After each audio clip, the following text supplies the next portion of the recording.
حبايبي عاملين ايه؟ يا رب تكونوا بخير. وحشتوني جدا جدا من اخر فيديو. النهارده بامر الله هنعمل مع بعض طاجن عكاوي بالخضار او خضار بالعكاوي، بجد تحفه يا جماعه. عندي كده ده عكاوي.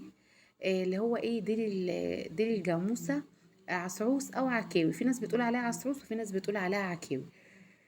في ناس بتعملها بلسان العصفور، مكرونه لسان العصفور طاجن، وممكن تعمليها فوق كده بالكرفس.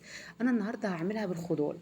جبت حله بقى كده على النار، حطيتها اللي انا هسلق فيها على طول بشتغل بيها فيها. جبت حله كده حطيتها على النار، وهنا استخدمت زيت ذره، لان العكاوي دي دسمه جدا، يعني بجد زيها زي الكوارع، مليانه دسم. فانا بصراحه ما رضيتش ان انا احط سمنه. حطيت ايه شويه كده من زيت الذره، وقلت اديها تشويحه فيها. وزي ما احنا شايفين بسم الله ما شاء الله، طعمها يا جماعه بيبقى حلو جدا، مختلفه عن اللحمه خالص. يعني بتبقى ميكس كده من اللحمه، اللي هي اللحمه الموز. بجد طعمها بيبقى مختلف، طعمها بيبقى حلو قوي يعني. مش اي حد بيحبها، مش اي حد بياكلها، بس هي بتبقى حلوه قوي. فانا هعمل عليها خضار كده. ده اديتها تشويحتين على الجنبين زي ما احنا شفنا، الناحيه دي والناحيه دي، لحد ما خدت لون معايا.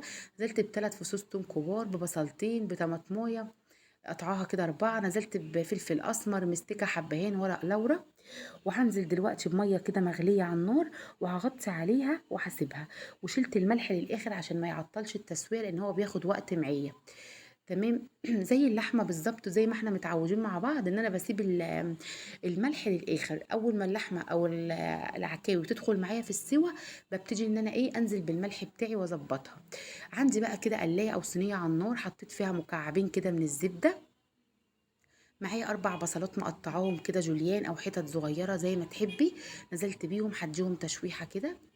اول ما البصل يدبل معايا، اللهم صل وسلم وبارك عليك يا حبيبي يا رسول الله، نزلت بمكعبات من الجزر. وطبعا هنا الخضار بقى اللي انت تحبيه حطيه، حتى البهارات اللي انت بتحبيها وتحبي طعمها ونكهتها حطيها. انا بقول الطريقه، وانت طبعا ايه، ست الكل وشاطره تبدلي. يعني انت ممكن بدل، انا حطيت دلوقتي مكعبات بطاطس مقطعه حتت كبيره لانها مرمله تستوي بسرعه، وحطيت جزر. يعني حطيت خضار، جزر، طماطم، بصل، و... وايه تاني يا سمر، وبطاطس، بس كده. لو كان عندي بسله كنت حطيت شويه. حطيت قرن فلفل حار. طبعا غليتها غلوتين كده بس فوق، وبعد كده دخلتها في برام الفرن. وكان شكلها كده بعد ما قعدت في البرام، قعدت معايا يعني، قعدتها ساعه الا ربع كده في الفرن، لان انا عطشاها فوق، مسوياها بنسبة 90%. وال10% دخلتها تستوي بالمقطع، الجزر حتت صغيرة، والبطاطس ما بتستحملش خالص، مرملة بتستوي معايا بسرعة. بصي بقى الجمال. عايزه اقول لك بقى ان ريحه الطاجن دي كانت جايبه اخر الشارع. طعمه في منتهى الجميل، استوى واتهرى معايا ودايب دوب. بقطعه بالمعلقه، بس مش مالكه ان انا اقطعه، لاني ماسكه الموبايل في ايد بصور، والايد التانية ايه بقطع لكم بيها. عملت بقى شويه رز مفلفلين كده بالشعريه جنبها. وقدمته كده بقى. طعم الخضار كان سكر. تسكيرة البصلة كده مع ترميلة البطاطس يا جماعة تحفة، مع البهارات المستكة والحبان وورق اللورة، حلوة جدا. بجد جربيها هتعجبك. ممكن تستبدلي برضو العكاوي بلحمة عادية، لحمة ملبسة، لحمة موز. بس بجد العكاوي بيبقى طعمها خطير خطير، وانا من عشاقها. بحبكم جدا في الله. حبايب قلبي، ما تنسونيش بقى في اللايك والشير والسبسكرايب.